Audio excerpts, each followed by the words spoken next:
Yo, halo. Kali ini saya mau ngebahas sebuah handphone Android dari merek Samsung. Ya, jadi ini adalah Samsung Galaxy J1 Ace. Ini tuh handphone Android kelas entry levelnya Samsung pada zamannya.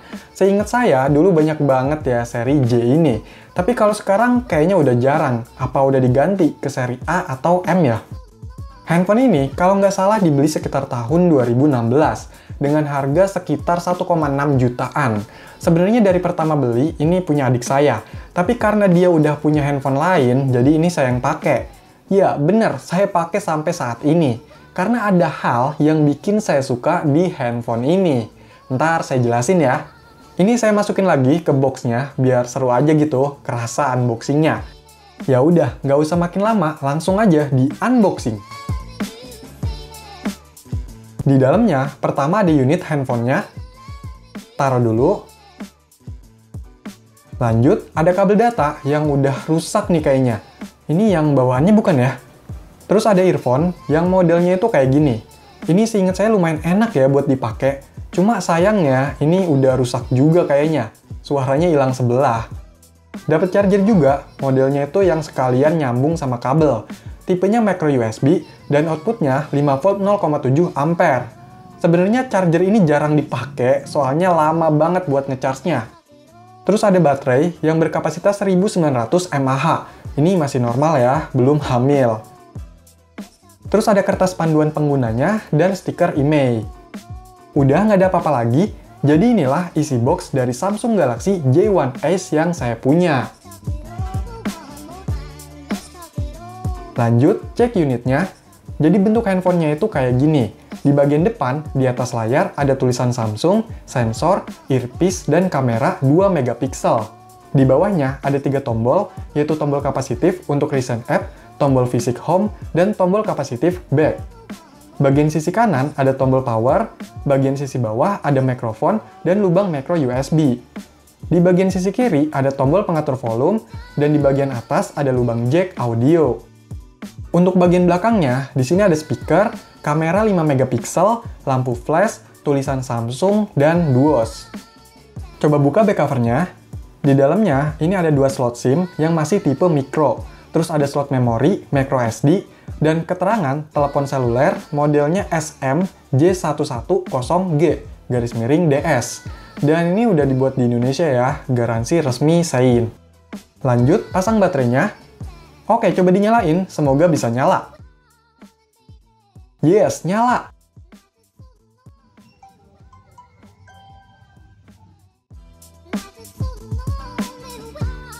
Dan inilah tampilan pertama dari Samsung Galaxy J1 Ace. Coba cek ke pengaturan tentang perangkat. Untuk versi Android-nya 4.4.4 atau Android KitKat. Ini udah termasuknya ketinggalan ya. Sekarang udah Android 12 atau kebanyakan di pasaran itu Android 11.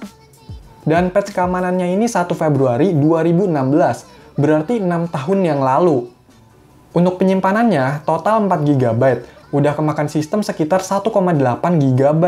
Jadi yang bisa dipakai ya sekitar 2 GB-an aja. Dan RAM-nya ini udah digunakan sekitar 360 MB, yang kosong atau sisanya sekitar 302 MB.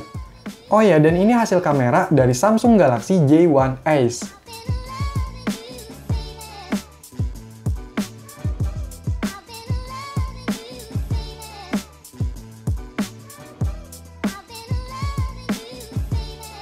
Untuk material bodi di handphone ini didominasi sama plastik glossy. Ada kayak chrome-nya gitu di bagian depan, cuma nggak banyak, dan tetap aja ngeletek lama-lama.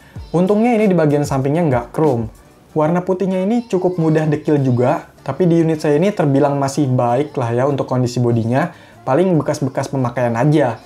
Modelnya menurut saya biasa, mirip-mirip sama seri J1 atau yang lainnya, cuma uniknya ini ada jendolan di sudut-sudutnya, kayak berasa pakai anti-crack gitu. Ya lumayan lah jadi sedikit pembeda sama seri lainnya. Untuk spesifikasinya, handphone ini memang rendah dan nanggung juga. Chipsetnya pakai Marvel PXA1908 yang jarang digunakan di handphone lainnya. Terus RAM-nya 768 MB, nanggung, dan internalnya 4 GB. Layarnya berukuran 4,3 inch 480x800 pakai Super AMOLED. Terus GPU-nya Vivante GC7000UL. Jaringannya udah 4G, baterainya 1900 mAh, dan menggunakan OS Android 4.4.4 KitKat.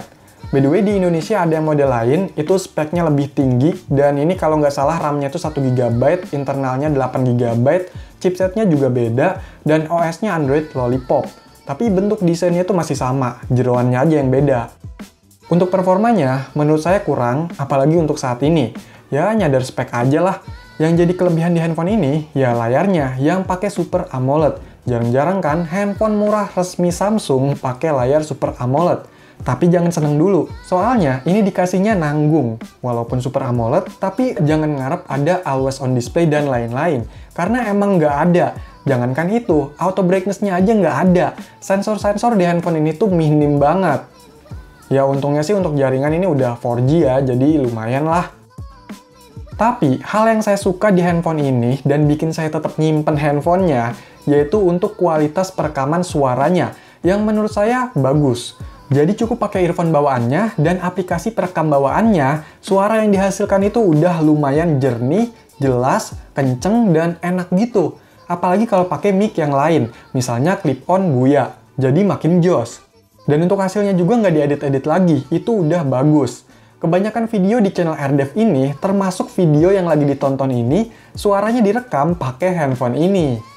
Ya, bukan berarti nggak ada handphone lain yang lebih bagus. Saya udah coba-coba pakai yang lain, cuma saya udah nyaman aja gitu ngerekam suara pakai handphone ini. Dan hasilnya itu cocok. Kalau untuk kebutuhan yang lain sih, saya nggak pakai handphone ini. Soalnya ya dari performanya aja udah kewalahan. Walaupun tetap masih bisa ya kalau dipakai buat chatting, sosmed ringan gitu. Tapi kalau buat main game itu susah. Game yang termasuk ringan aja masih tersendat-sendat. Apalagi game-game kekinian atau yang berat. Itu bahkan nggak bisa dimainin sama sekali. Oh iya, handphone ini pernah saya oprek juga. Pasangin custom recovery, root, dan lain-lain. Tapi nggak begitu menarik dan risih juga nih sama penyakit bawaannya. Jadi, banyak pengguna handphone ini yang ngalamin kayak stuck di Odin mode. Katanya sih eMMC-nya yang lemah, jadi nggak bisa masuk sama sekali ke menu. Dan dibenerin pun katanya harus diganti eMMC-nya atau bahkan mesinnya. Jadi, sebagai e-keepers, saya ngeri juga kan, apalagi ini masih saya pakai buat bikin konten. Dan belum dapat pengganti yang cocok. Ya untungnya di unit saya ini belum kena. Jangan sampai kena deh. By the way, kalian apa ada yang pernah pakai handphone Samsung Galaxy J1s ini? Atau malah masih pakai handphonenya sampai saat ini? Coba berbagi pengalamannya di komentar ya. Oke, sekian video ini. Semoga bermanfaat. Silahkan di like, share, dan subscribe channel ini. Terima kasih.